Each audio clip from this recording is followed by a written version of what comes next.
তো তোমাদের আজকে আন্তর্জাতিক বিষয়াবলীর ক্লাস। আজকের ক্লাসে আমাদের আলোচনার জায়গাটা বা আমাদের আলোচনার বিষয়টা কি?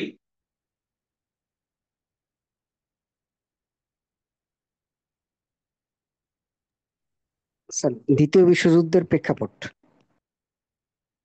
দ্বিতীয় বিশ্বযুদ্ধের প্রেক্ষাপট। আর একজন আসো, বলো তো দেখি।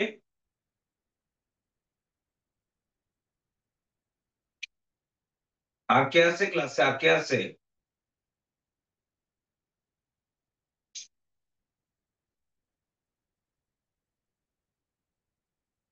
কথা বলো। স্যার, দ্বিতীয় বিশ্বযুদ্ধের প্রেক্ষাপট। দ্বিতীয় বিশ্বযুদ্ধের প্রেক্ষাপট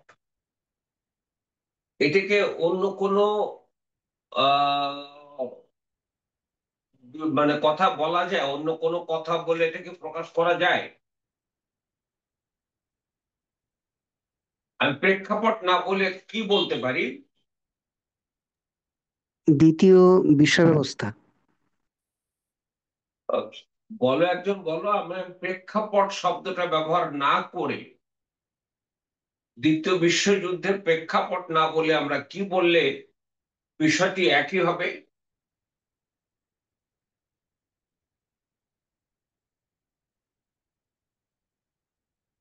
যাও খুশি বলতে থাকো।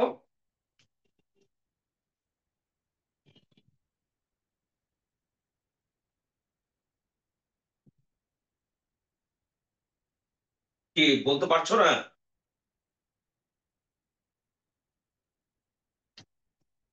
যদি বলতে না পারো বলো, বলতে পারছি না। সবসময় সহজ করবে এবং দ্রুত এগোতে হবে। স্যার, দ্বিতীয় বিশ্ব ব্যবস্থা। আহ যা বলেছো, আর কেউ কিছু বলতে পারবে?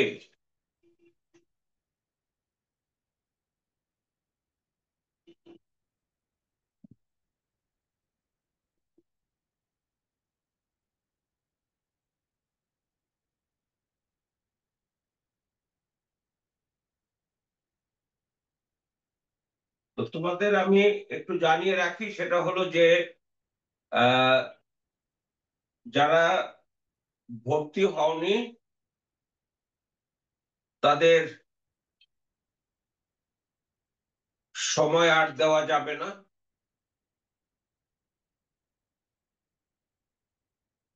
যোগাযোগ করে ভর্তি হয়ে যাবে।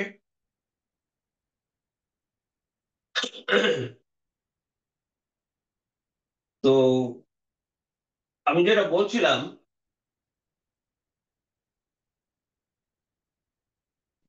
দেখো তো ওইটাকে দ্বিতীয় বিশ্বযুদ্ধের কারণ বলা যায় কিনা।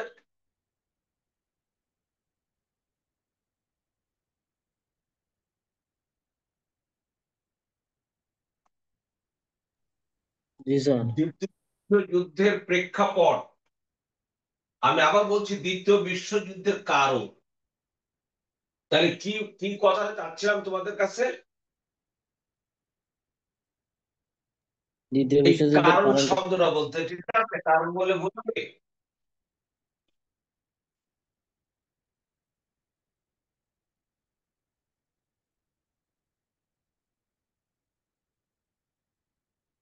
শুনতে পাচ্ছ?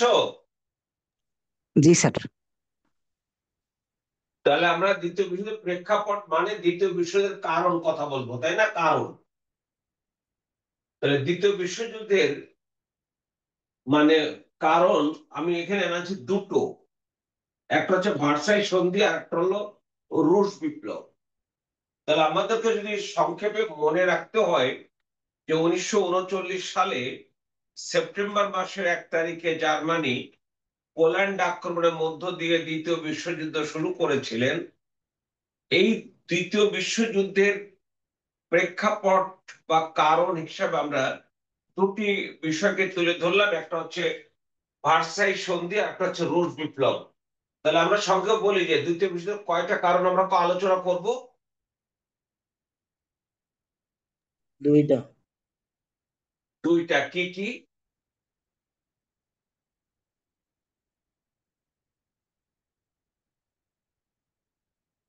বড় বড় লেখা তো। ভার্সাই সন্ধি আর রুশ বিপ্লব।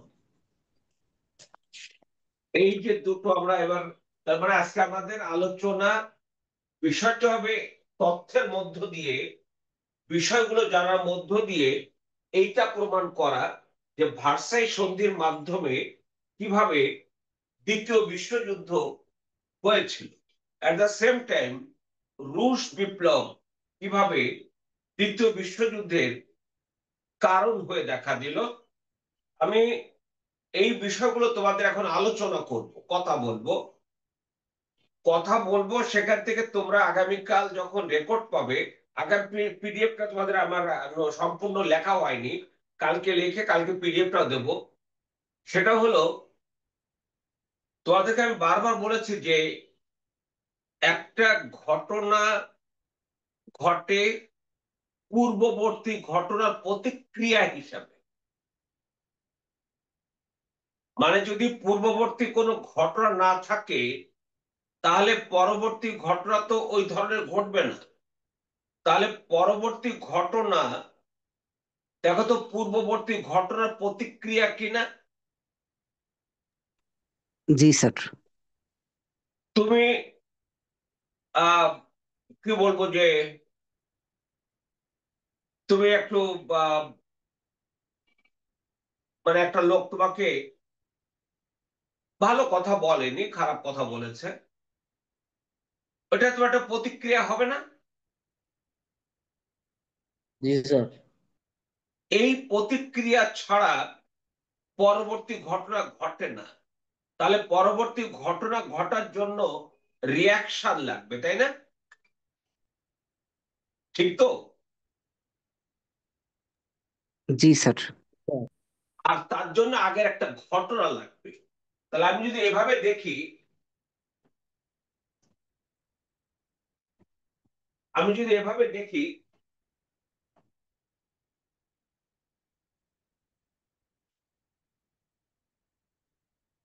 সেটা হলো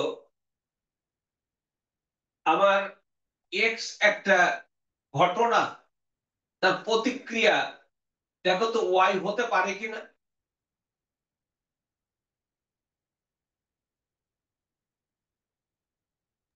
জি স্যার, ধরে নিলাম। এখন আসো, ভার্সাই সন্ধি যেটা বলছিলাম, সেখানে আমি যখন ডিটেলে তোমাদের ওইটা আলোচনা করবো তখন একটু বিস্তারিত আলোচনা করবো। এখন সংক্ষেপে বলছি, সেখানে মোটা দাগে আমরা 5টা বিষয় আনতে পারি,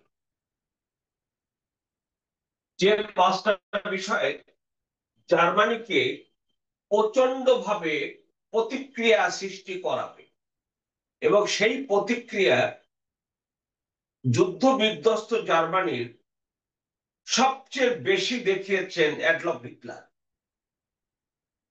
সেটা কিভাবে? এই যে ভার্সাই সন্ধির কথা বললাম, এটা হচ্ছে ফ্রান্সের ভার্সাই একটা জায়গার নাম। সেখানে ষোড়শ লুই একটা ভবন করেছিলেন, তার নাম হচ্ছে ভার্সাই প্রাসাদ। সেই ভার্সাই প্রাসাদে যে জার্মানির সাথে সন্ধিটা হয়েছিল সেটা হচ্ছে ভার্সাই সন্ধি বা চুক্তি, যাই বলো। এই ভার্সাই সন্ধির মোটা দাগে 5টা ভাগে ভাগ করছে ওরা। 1 নম্বর হলো তার সীমানা হ্রাস।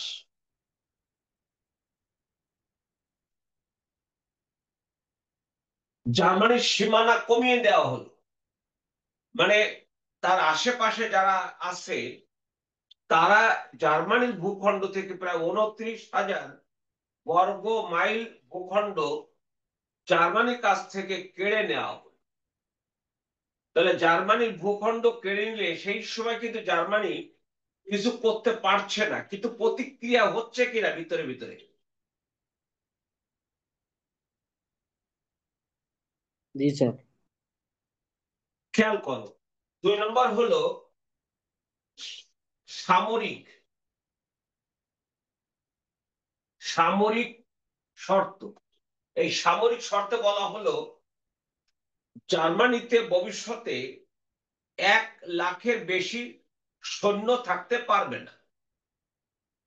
এই জন্য যে জার্মানি যাতে আবার যুদ্ধ করতে না পারে। 2 নম্বর বলা হলো জার্মানিতে বাধ্যতামূলক সামরিক প্রশিক্ষণ থাকবে না, কারণ যাদেরকে যুদ্ধ করতে হয় সে দেশে 18 থেকে 50 বছর বয়স পর্যন্ত, বিশেষ করে পুরুষদেরকে ইম্পর্টেন্ট দেওয়া হয়। তাদেরকে একটা সামরিক প্রশিক্ষণ দেওয়া হয় যাতে আপৎকালীন সময়, যুদ্ধের সময় তারা যুদ্ধ করতে পারে। এটাকে বলা হয় বাধ্যতামূলক সামরিক প্রশিক্ষণ। বলা হলো ভার্সাই চুক্তির সামরিক শর্তাবলীতে 2 নম্বর, যে জার্মানি তুমি তোমার দেশে বাধ্যতামূলক সামরিক প্রশিক্ষণ দিতে পারবে না। তাহলে 1 নম্বর, তুমি 1 লাখের বেশি সৈন্য রাখতে পারবে না। 2 নম্বর, বাধ্যতামূলক সামরিক প্রশিক্ষণ দিতে পারবে না। বলতে হবে কয়টা বললাম সামরিক শর্তাবলীতে, কয়টা বললাম?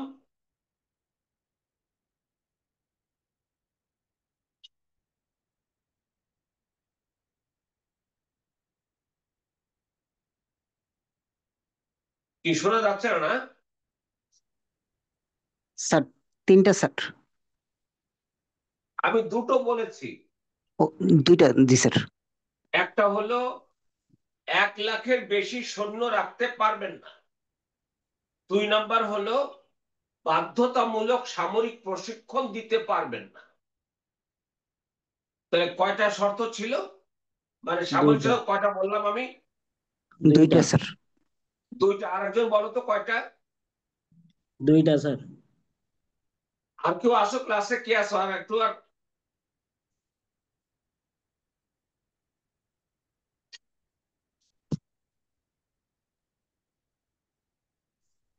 ক্লাসে আর কেউ আসো? জি স্যার। বলো আমি কি বলছিলাম। 2টা সত্য বলেছেন। হ্যাঁ বলো কি কি। 1 লক্ষের বেশি হ্যাঁ, এক জনসংখ্যা লাখ করা যাবে না। দিতে পারবে না। 2 নম্বর, সামরিক সামরিক যে, বাধ্যতামূলক সামরিক প্রশিক্ষণ দিতে পারবে না। জি স্যার, বাধ্যতামূলক সামরিক। আর 3 নম্বর বলা হলো জার্মানির ভিতর দিয়ে রাইন নামের একটা নদী গিয়েছে, রাইন নদী। তার 2 পাড়কে বলা হয় রাইনল্যান্ড। এই রাইন নদীর 2 পাড়ে 50 কিলোমিটার পর্যন্ত সামরিক প্রশিক্ষণ নিষিদ্ধ। ওই জায়গাটা রাখা হলো লিগ অফ নেশনস এর অধীনে। এরপর বলা হলো তোমার 12টা বিমান থাকতে পারবে, জেট বিমান। এরকম যত সামান্য তোমার টর্পেডো থাকতে পারবে, 2টা 3টা এরকম। তাহলে দেখো তো, 1 নম্বর তার বহু জায়গা কেড়ে নিয়েছো, তার ভিতরে প্রতিক্রিয়া হবে না? অবশ্যই হবে স্যার। সামরিক ভাবে তাকে ভীষণ ভাবে দুর্বল করে ব্যবস্থা করেছো, তার প্রতিক্রিয়া হবে না? জি স্যার। এবার 3 নম্বর যেটা বলা হলো যুদ্ধাপরাধের শর্ত। অর্থাৎ তুমি জার্মানি যুদ্ধ বাঁধিয়েছো, তুমি যুদ্ধ বাঁধিয়েছো। কে যুদ্ধ বাঁধিয়েছে?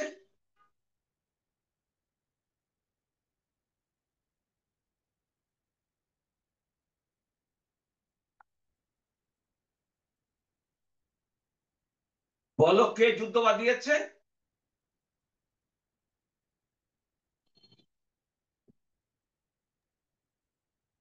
Sir Germany. জার্মানি যুদ্ধ বাঁধিয়েছো তুমি। এটার জন্য তোমাকে যুদ্ধবাদ জাতি বলা হবে। এটা একটা শর্ত। যেহেতু তুমি যুদ্ধ বাঁধিয়েছো, সেহেতু 4 নম্বর তুমি ক্ষতিপূরণ দেবে। ক্ষতিপূরণ কে দিবে?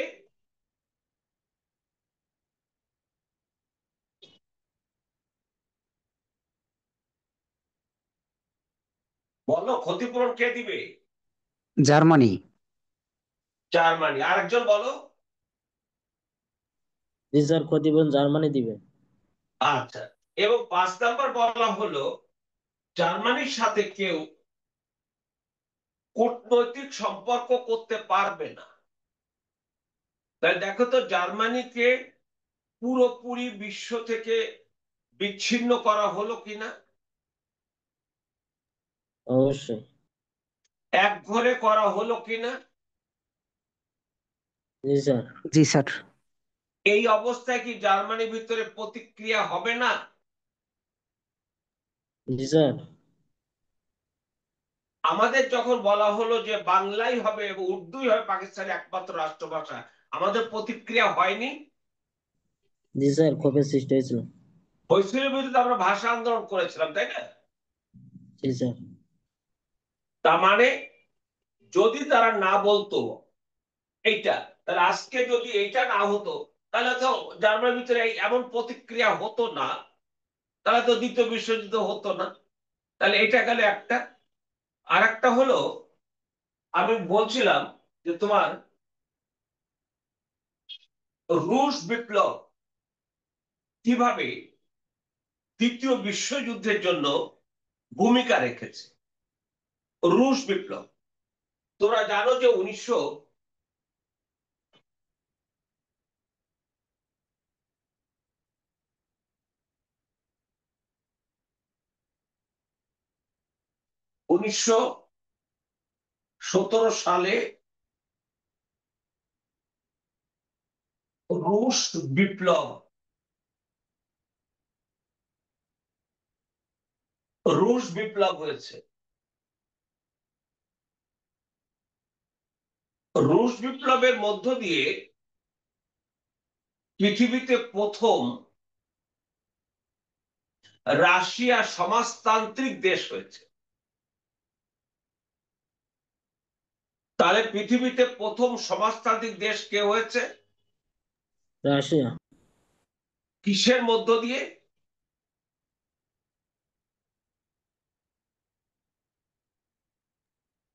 রুশ বিপ্লবের মধ্য দিয়ে। বিপ্লবের মধ্য দিয়ে। সেই বিপ্লবের দর্শনটা কি ছিল? শোষণ মুক্তি। সমাজতন্ত্র। আর সেই সমাজতন্ত্রের জনক কে ছিলেন? Curl Marx. Karl marks. আরেকজন একটু কথা বলো তো, সমাজতন্ত্রের জনক বলা হয় কাকে? Karl Marx. Karl Marx. ওর বাড়ি কোথায়?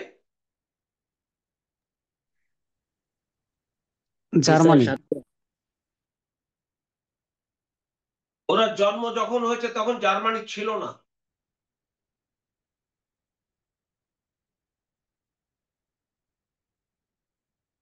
ওনার জন্ম হয়েছে জার্মানির প্রুশিয়ায়, এখন তো আমরা বলি, রুশিয়া। কিন্তু তখন ছিল আলাদা আলাদা ছিল। আজকে সে জার্মানি ছিল না। তাও যা করে পরে আলোচনা হবে।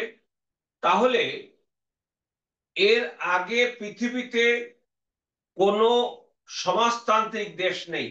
এখন সমাজতান্ত্রিক একটা দেশকে আমরা সংক্ষেপে বলি, সেটা হলো,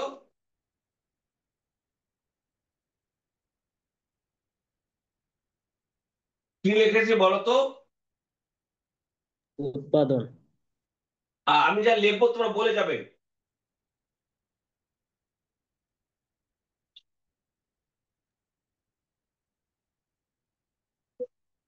পড়ো। উৎপাদন ও বন্টনের মধ্যে উৎপাদন ও বন্টনের মধ্যে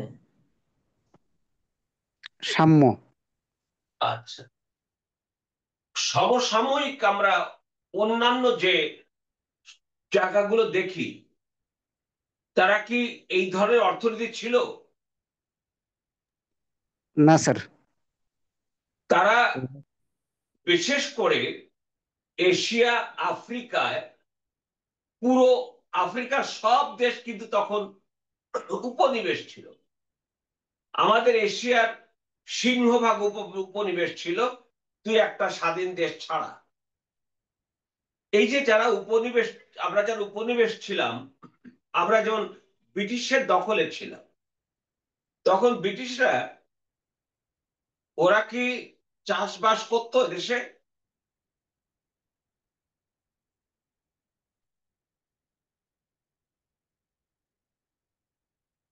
ওরা কি ধান গরু নিয়ে চাষ করতো নাকি? না স্যার। আচ্ছা, ওরা কি করেছিল? জমিদার সৃষ্টি করেছিল, তাই না? জি স্যার। অর্থাৎ এই হলো তোমার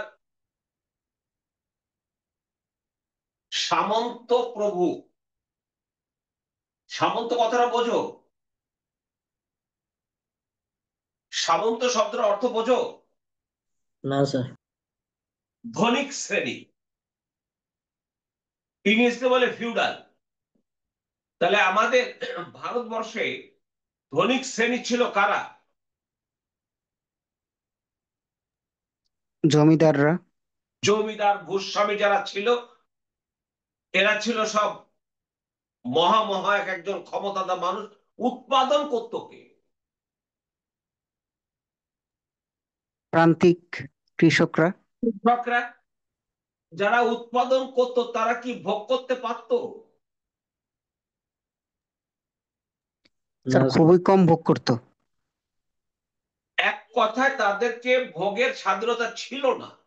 তারা উৎপাদন করবে এবং জমিদারের কাছে খাজনা পৌঁছে দিয়ে আসবে।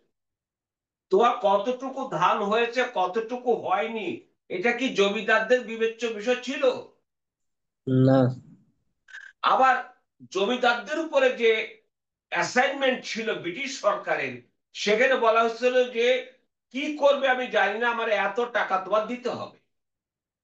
সঙ্গত কারণে সেই জমিদার কৃষকদেরকে দিয়ে ফসল ফলিয়ে যদি সে উপযুক্ত খাজনা না পেতেন, তাহলে সে কি করত?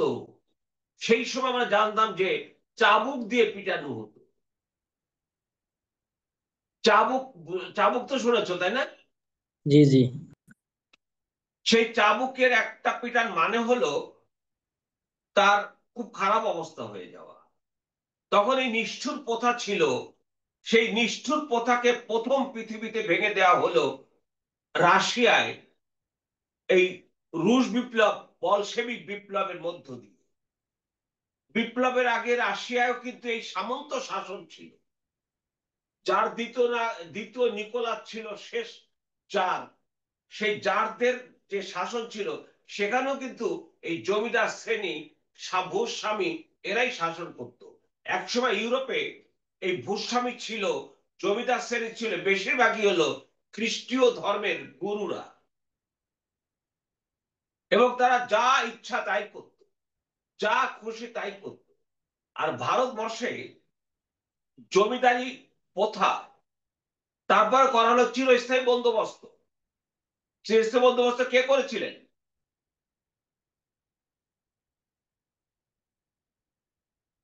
Lord Cornwallis.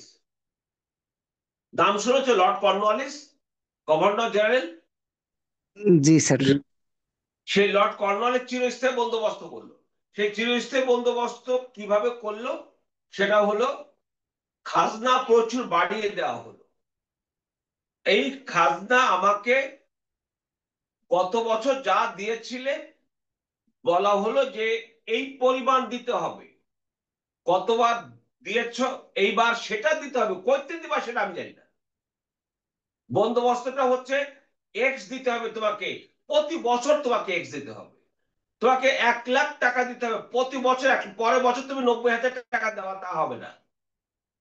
এটা হচ্ছে পার্মানেন্ট সেটেলমেন্ট, তুমি আমাকে নিয়মিত দিয়ে যাবা, কোন রকমের লঙ্ঘন করা যাবে না। তারপরে অনেক খাজনা বাড়িয়ে দেওয়া হলো। এরকম একটা সমাজে নিম্ন শ্রেণীর অন্তত 95 বা 97% মানুষের কোন অধিকার ছিল কি?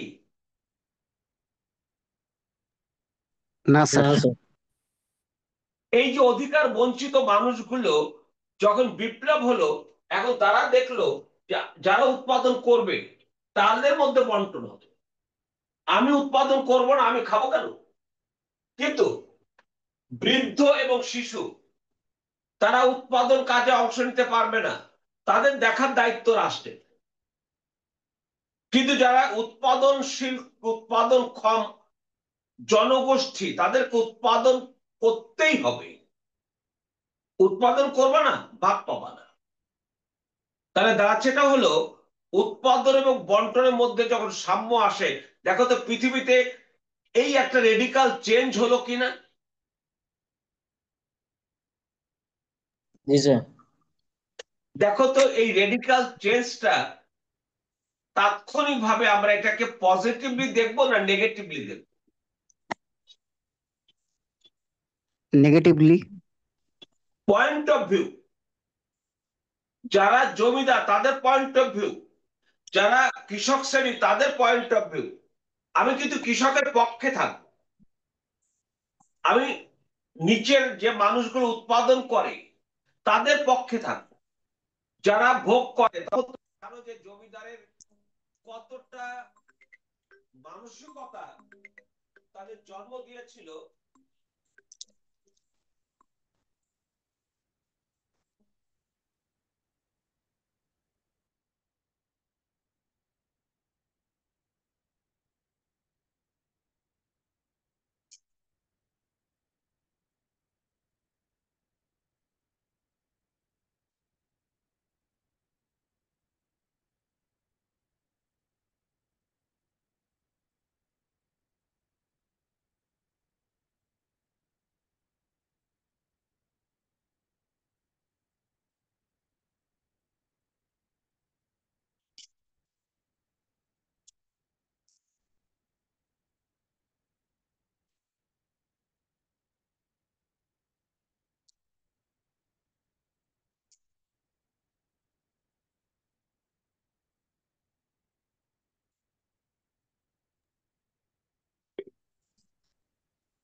তোরা কি ঠিক মতো আসতো নাকি? শুনতে পাচ্ছ আমার কথা? জি স্যার। ওই মানে আমাদের তো আন্টির ডায়ালিসিস করতে হয় তো, এই কি বলবো যে ডায়ালিসিস যেখানে করাচ্ছিল ওই জায়গাটা আমরা চেঞ্জ করছি। চেঞ্জ করে ধানমন্ডির আবাহনী মাঠের উল্টো পাশে নিয়ে আসতেছে ওই ওখানকার ডাক্তার। ওনাকে বলা ছিল কনফার্ম করতে। ঠিক আছে, তো যাক যেটা স্যার, বলছিলাম। প্রতি মাস দেখো আন্টি কি প্রতি মাসেই করে নাকি? হ্যাঁ, ডায়ালিসিস কি স্যার প্রতি মাসেই করে নাকি 3 মাস মাসে পর পর 12 দিন, এরকম কোনো? সপ্তাহে 3 দিন। ও আচ্ছা আচ্ছা, তাহলে তো মোটামুটি সিরিয়াস অবস্থায়। সপ্তাহে 3 দিন করতে হয়, কারণ কিডনি যখন ফাংশন করে না তখন তো শরীরের বর্জ্যটা বের হয় না, ইউরিন বের হয় না। হ্যাঁ, জি স্যার। তো এটা ক্রিটিনা।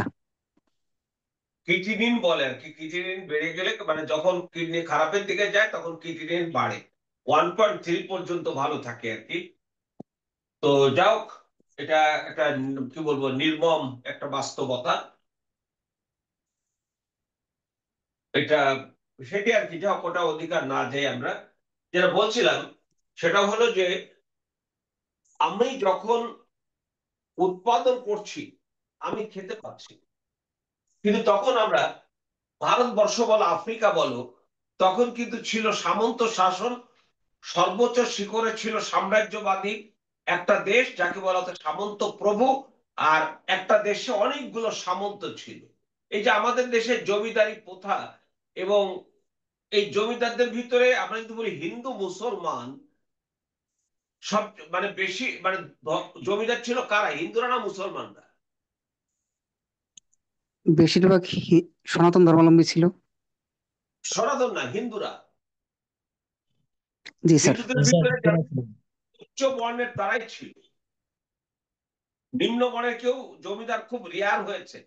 আর মুসলমানরা জমিদার হতে পারেনি, মানে মুসলমানদেরকে দেওয়াই হয়নি। এ কারণে দেওয়া হয়নি, 1757 সালে পলাশির যুদ্ধে কাকে পরাজিত করা হয়েছিল? সিরাজউদ্দৌলা। 1765 সালে যখন east India company Bangla Bihar উড়িষ্যার দেওয়ানি নেয়, সেই দেওয়ানিটা কে দিয়েছিল? বাই রিটেন কে দিয়েছিল? মীর জাফর। মোগল সম্রাট দ্বিতীয় শাহ আলম, ও জি তখন স্যার, জি স্যার। বাংলার নবাব ছিল মীর জাফর। দুজনই মুসলমান কিনা? জি স্যার। মীর জাফরকে বাদ দাও, সিরাজউদ্দৌলাকে হত্যা করা না গেলে বাংলার ক্ষমতা কি ব্রিটিশের হাতে যেত? আর বাংলার ক্ষমতা না গেলে কি ভারতবর্ষে ব্রিটিশ ক্ষমতা তাদের রাজত্ব প্রতিষ্ঠা করতে পারত? না স্যার।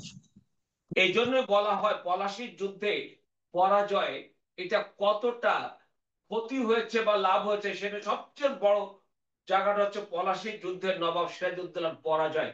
আর কি বলবো যে মীর জাফরের কথা এখানে নাই বলি, তাহলে মুসলমানদের হাত থেকে ক্ষমতা নিয়েছে কারা?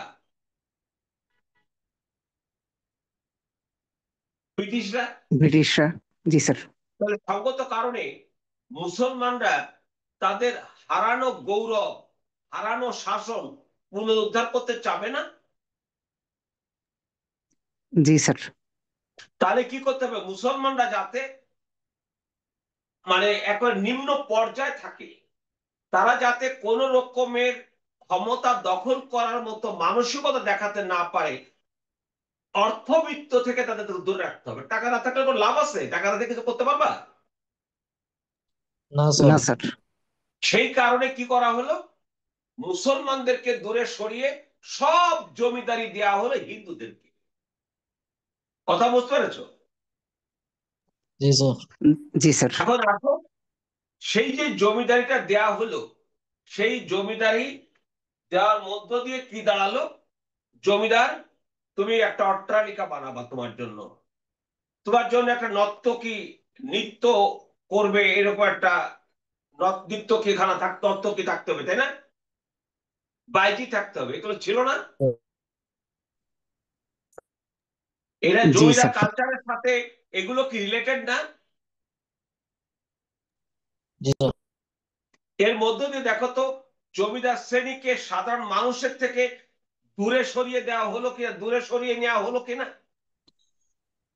জি স্যার। তাহলে এখন ওই জমিদাররা দেখো তো, প্রজাদের উপরে কোনো অত্যাচার করতে তার কোনো কুণ্ঠা হবে? না। হবে না। এইভাবেই জমিদারি মানসিকতাটা এমন করা হয়েছিল যাতে তারা সাধারণ মানুষ থেকে মানুষকে শোষণ করে আমার অর্থটাকে দিতে পারে। আর তোরা জানো যে শিল্প বিপ্লব হয়েছে কোথায়? ব্রিটেনে। প্রথম শুরু ইংল্যান্ড। হয়েছে ব্রিটেনে, হল আমরা বলবো ইউরোপে, কিন্তু শুরু হয়েছে ব্রিটেনে। এই নিয়ে আমরা পরে কথা বলবো। এই শিল্প বিপ্লব ওরা করতে পারলো কিভাবে? ওদের চেয়ে প্রি কন্ডিশনস আমাদের অনেক ভালো ছিল। আমরা তো শিল্প বিপ্লব করতে পারিনি ভারতবর্ষ। ইউরোপে দেখলো করলো কিভাবে, খেয়াল করো। এক কথা বলি তোমাদের, তোমরা এমএ পাস করছো ধরা যায়, জানো, তুমি এমএ পাস করো যাই করো, টাকা নাই তো বুদ্ধি নাই, জি স্যার। জি তাই না? স্যার। জি আমার স্যার, এটাই বাস্তবতা। 1985 সালে, 85 না 82 সালে, আমি তখন 81 সালে রাজশাহী মেসে ঢাকায় মেসে চলে আসি। মিরপুরে আমার একটা বোন আছে তোতাবু, ওনার ছেলে তখন 9-এ পড়ে সেই সময়, ওকে আমি পড়াতাম। তো তোতাবু বললো, তুই ফারুক সপ্তাহে অন্তত 2 দিন ওর একটু পড়া। তো পড়াতাম। তো দুলাভাই খুব যোগ যোগ করতে, এই শালা এদিকে আয়, খাওয়া দাওয়া করছে, আমি তো দুলাভাই বলে আসি, দুলাভাই যাই, এই শালা বয় এনে, এই রে শো আমার পাশে শো, শুয়ে গল্প করতে বুঝতো আমার সাথে। শালা দুলাভাই গল্প করতেছে, বলছে ফারুক, তুই যতই এমএ পাস করিস, তোর হাতে টাকা নাই তো তোর বুদ্ধিও নাই। আমি কিন্তু সাইনও করতে পারি না। ঠিক স্যার। কোথায় ইন্ডিয়া থেকে 47 সালে মুর্শিদাবাদ থেকে এখানে আসছে। তা আমি ওর গল্পে আর বেশি বাড়াচ্ছি না। সেই লোক তখন হলো আহ বহু টাকার মালিক, বহু সম্পত্তির মালিক, বহু ইন্ডাস্ট্রি মালিক। আবার সে বকরে, উনি যে কিভাবে টাকা বানিয়েছেন এবং 10 টাকা দিয়ে কিভাবে 20 টাকা করতে হবে? যখন 10 টাকা হয়েছে, ওই টাকা বলেছে আমাকে 20 টাকা এইভাবে কর। ঠিক তেমনি শিল্প বিপ্লব যারা করেছে তারা অর্থবিত্ত নিয়ে গেছেন আমাদের কাছ থেকে। জি স্যার। তো তাদের হাতে অর্থ আছে, অর্থ থাকলে ব্রেনটা কাজ করে, সেই জন্য তারা শিল্প বিপ্লব করতে পেরেছে। ওরা আমাদেরকে শোষণ করে শিল্প বিপ্লব করেছে। শিল্প বিপ্লবের ফসল আজকে গ্রিন হাউস এফেক্ট, অথচ আমাদের কোনো দায় নাই, অথচ এখন তারা আমাদেরকে টাকাও দেয় না। ওদের কাছে কিন্তু আমরা মানে দান দক্ষিণা না, আমরা পাও না, আমাদের পাও না।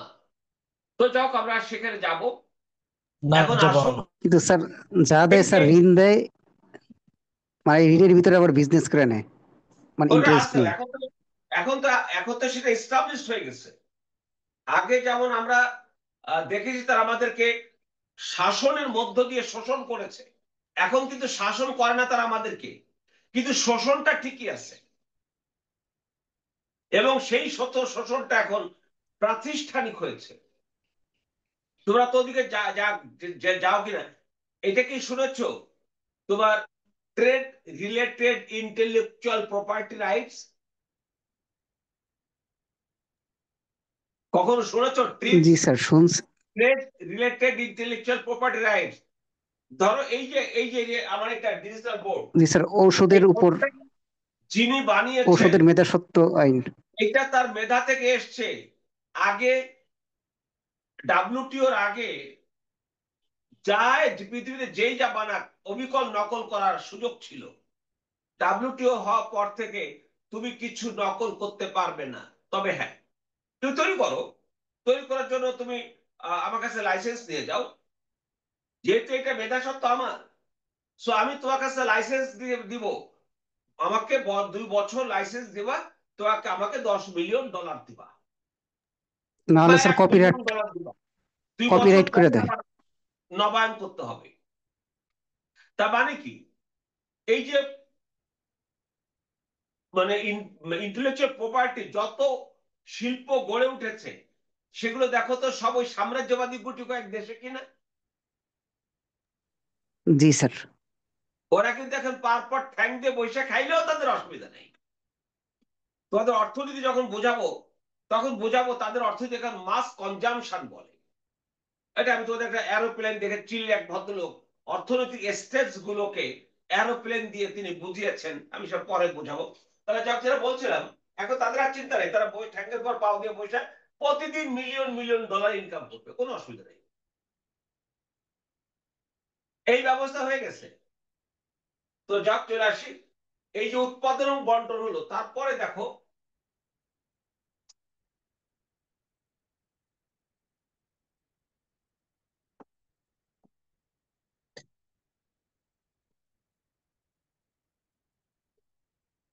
1918 থেকে 1924 পর্যন্ত রাশিয়ার গৃহযুদ্ধ, গৃহযুদ্ধ এইটাকে বলা হয় কাউন্টার রেভুলেশন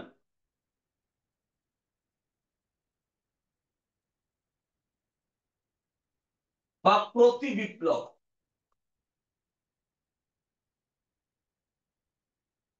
দেখো, 1918 থেকে 24 পর্যন্ত রাশিয়ায় কি হয়েছে?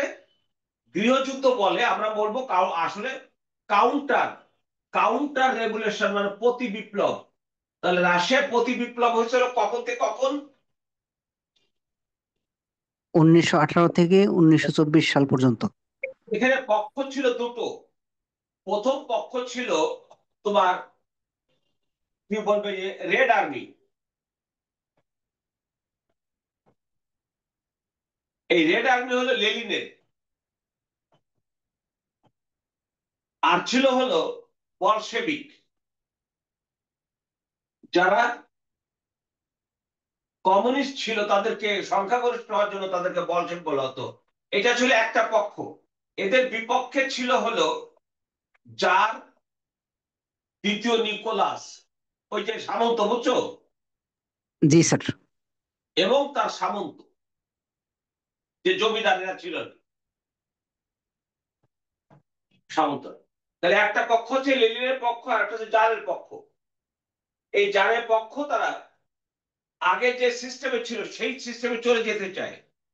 এই সময় এই যে জারের পক্ষকে প্রচুর অর্থকড়ি দিয়ে সাহায্য করেছিল ব্রিটেন, ফ্রান্স এবং আমেরিকা। তাহলে লেনিনের বিপক্ষে শক্তিকে অর্থ দিয়ে সাহায্য করেছিল কারা?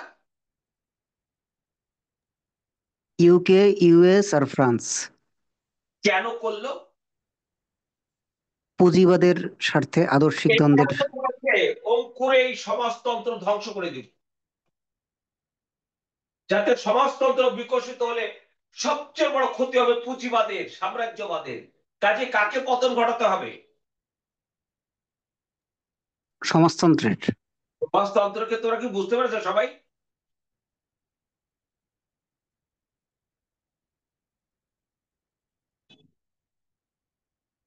এর ভিতরে দেখো তো একটা দ্বন্দ্ব বেঁধে গেল কিনা।